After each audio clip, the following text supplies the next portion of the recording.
A few months ago, I moved into an old apartment building in the city center, sharing it with two female roommates. The building had an old-fashioned design and the living conditions were somewhat worn, but it was close to the university and the rent was affordable, perfect for students. The corridor was long, lined with wooden doors on either side, each leading to a small, simple room.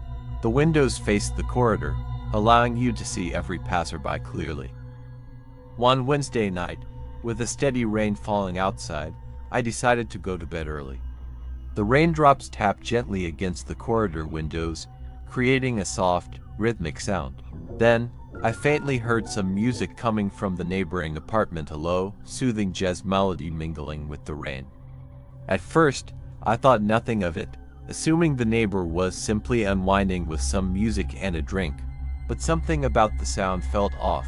The melody was distant and disjointed, almost as if it came from far away. I turned over, trying to dismiss the uneasy feeling, but the music grew louder. I decided to get up and check it out. Quietly, I opened my door and stepped into the corridor, noticing muffled voices coming from the neighboring apartment. Curiosity got the better of me, and I leaned closer to the old wooden door, straining to catch what was being said inside. A faint light seeped through the crack in the door, and I could make out a few shadowy figures moving around inside. I hesitated but eventually knocked on the door, hoping to remind them it was late. After a few moments of silence, the door slowly creaked open just a bit, revealing a man in his 40s. He had a scruffy beard, and there was an anxious look in his eyes. "Sorry to bother you," I heard some noise coming from inside. "Are you having a party or something?" I asked politely. The man seemed momentarily taken aback but then forced a smile. "Oh, no, just fixing up a few things. We'll be done soon." I nodded but couldn't shake off my doubt. Just as he spoke, there was a faint clanging sound of metal from inside the room. Glancing past the man, I saw two other men in gray work clothes organizing tools. Their movements were unusually cautious, as if they were hiding something. "Could you please keep it down? It's really late, and people have to get up early," I reminded them. The man nodded and closed the door. I stood in the hallway, hearing the noise slowly die down, but the unease lingered. I went back to my room, trying to calm myself, convincing myself they were just some regular workers. However, around 3 a.m. I was startled awake by a muffled thud. I sat up in bed, straining to hear as strange sounds came from the neighboring apartment, again heavy footsteps and a faint scraping noise. My heart raced as I listened intently. Despite my fear, I decided to ignore it, thinking it was just my imagination. But then, I heard a faint knock on my door, followed by hurried footsteps retreating down the hallway. I quickly got up to check, but when I opened my door, the corridor was empty, save for the rain tapping against the windows. The next morning, I mentioned the events of the previous night to my roommates, but they claimed they hadn't heard anything unusual. This only heightened my unease. Over the next few days, the neighboring apartment remained silent as if nothing had happened that night. But every time I passed that door, a chill would run down my spine. I don't know what really happened that night. Maybe they were just maintenance workers, but the strange feeling has lingered ever since. The neighbor's door remains firmly closed, and I have no desire to disturb it again. But I know that some mysteries may never be solved, lurking silently in the calmest of nights, hidden behind the rain, waiting for a moment when we are most unguarded.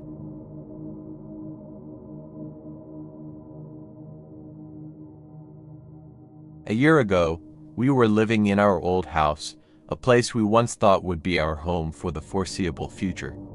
My spouse and I got married while living there, and it was where our children were born. However, something happened that forced us to move, and it's a long, unsettling story. We lived in a corner house, with the back of our property bordered by tall trees and bushes that obscured the view of the house behind us.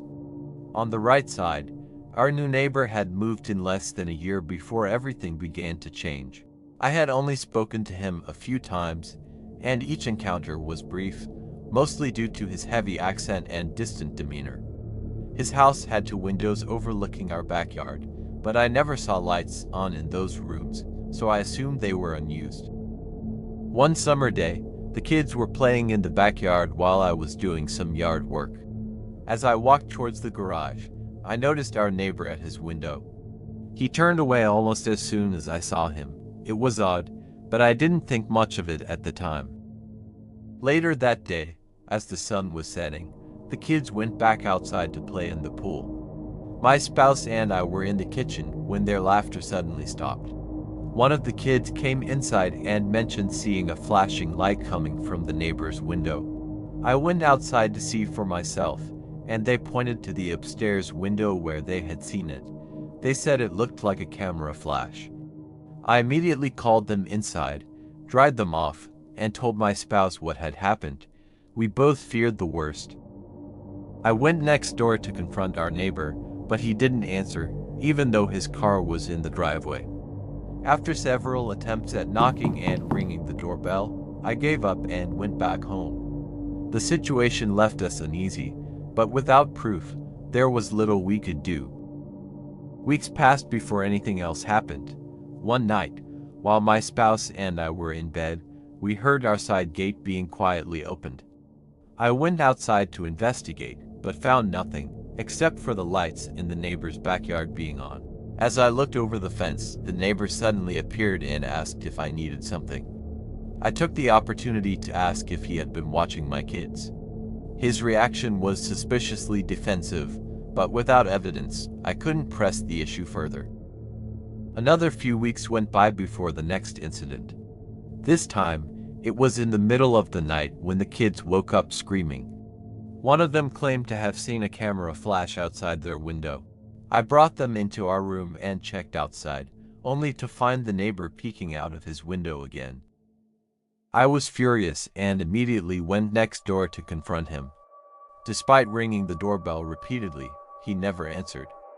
I called the police to make a report, hoping it would at least create a record in case something else happened. After that night, I never saw the neighbor again. He avoided coming outside when I was around.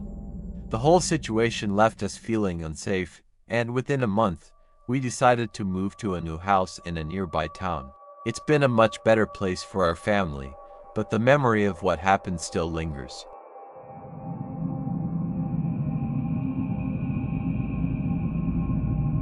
Living in a typical suburban neighborhood in Long Island, New York, I recently moved into a small, cozy house with my girlfriend, Emily. It's perfect for us, with a decent backyard and a quiet street where nothing unusual ever happens, or so we thought. On one side of our house, there's an abandoned factory area, separated by an old fence. On the other side is our neighbor's house, where an elderly couple, the Williams, live. They're in their 60s, very quiet, and keep to themselves. Their house is shrouded by large trees and thick curtains that are always tightly drawn. Directly behind our backyard, across the fence, is another home. However, it's not the one we're concerned about. As we settled into our new home, everything seemed perfect until we started noticing something unsettling. Emily would often catch sight of the second-floor window of the Williams house. There, behind the tightly closed curtains, she noticed faint figures standing, staring out. At first, it seemed like a trick of the light, but over time, it became clear that someone, or something, was watching us. Every time we went into the backyard, those figures appeared, silently observing.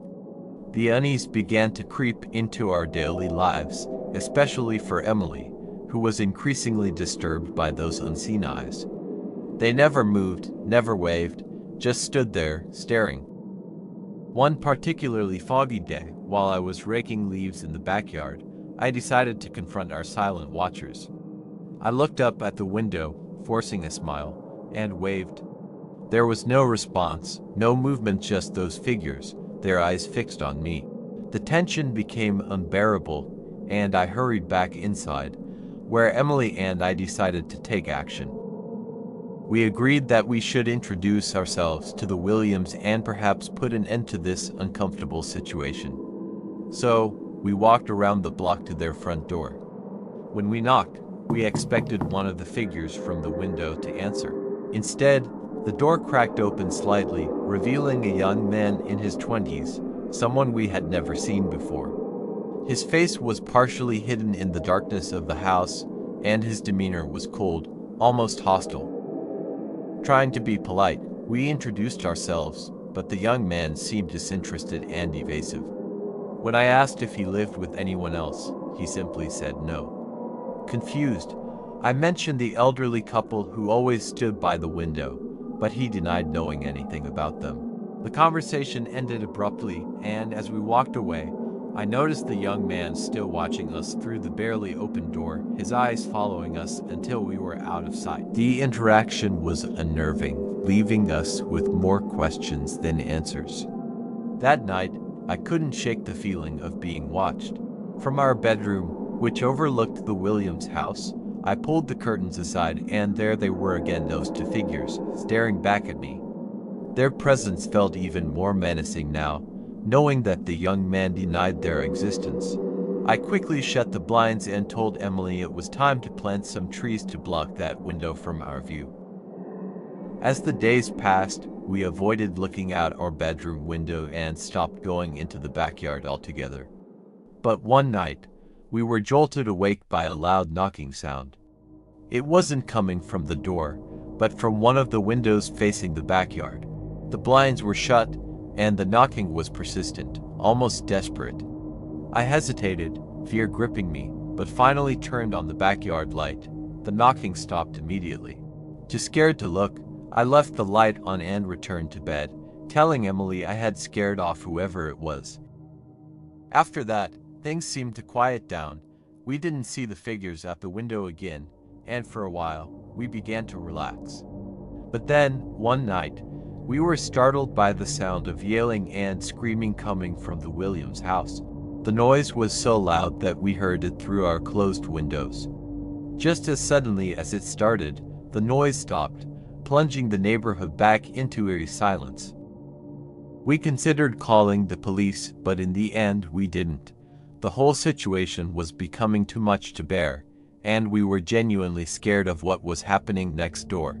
Despite the temporary calm, we remained on edge, unable to shake the feeling that something was terribly wrong in that house.